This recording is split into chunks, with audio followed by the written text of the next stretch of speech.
Hi, I'm Rob Wilson, and thanks a lot for those perspectives. I guess I have a question for each of you. Colleen, I would just like to hear a little bit more about whether you've met other people who have been in a similar situation, either through AACL or through other personal connections, or whether you feel like your situation is very unusual, very almost unique, whether you feel like there's a community of people that you can you feel a part of in light of those experiences. That's, I guess, the first question. And I guess the question on the other side, and maybe this question for all of you as well, is what are the kinds of reactions you get when you confront people who have basically exploited your vulnerabilities in the situations you're in? They've betrayed the trust that you've invested in them. And they're in positions of authority. They're in positions of, and they have some kind of obligation there that they've clearly abrogated. And you definitely feel more than let down. But how do they react? What's that scenario like there? You must have many stories that are like that, I'm sure. I feel that being a part of AACL has really kept me strong through the whole ordeal. And just the fact of now that my daughter's 15 years old and she's a teenager, and I'm going to have struggles, but you know what? They're typical teenage struggles. And just the fact of it just being, I do feel like being a part of the family with AACL. I really do.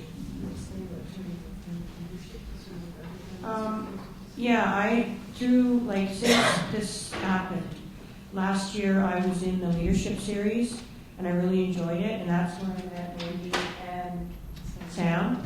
So I've heard their stories before, and I really, this is one more insight I just heard, from the very beginning. It's nice to hear from the very beginning and hear the rest of it too.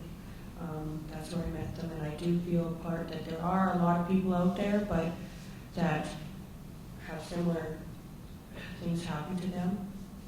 You met some of those parents? Yes, I have met some of those parents, quite a bit actually.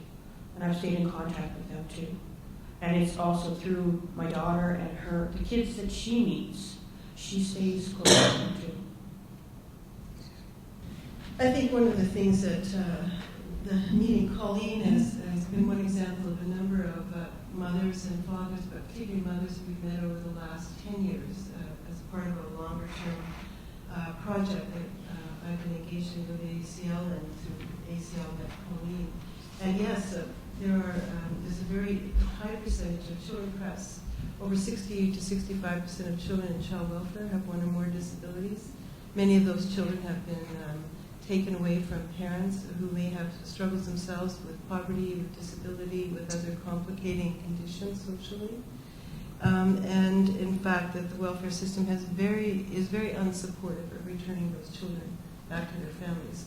In effect, I think many of us would argue that the systemic oppression and devaluation has really created, through the foster care system, the new institution for children with disabilities. And so I think it's a very big and serious concern. The point that Dick makes about the sort of hidden decision making and the struggle that parents go through. Many parents, like Colleen, fight very hard in the court systems and with social workers to get their children back, and are never believed.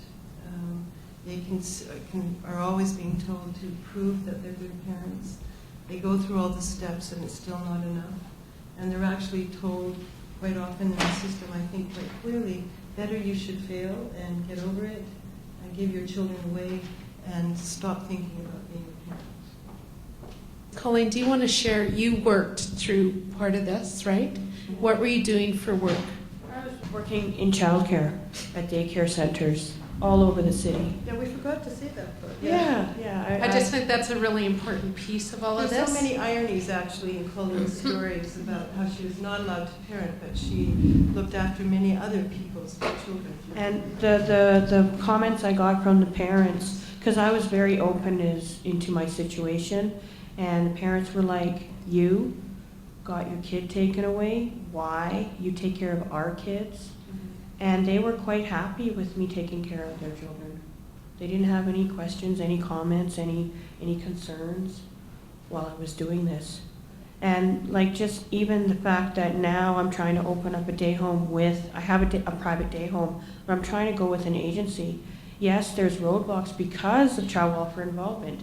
When you do you have to do a child welfare check. Mm-hmm. And on the child welfare check has the whole involvement. But when I start explaining it to them, that the reasons why, they say, okay, we are going to approve you because, I mean, I'm open with it.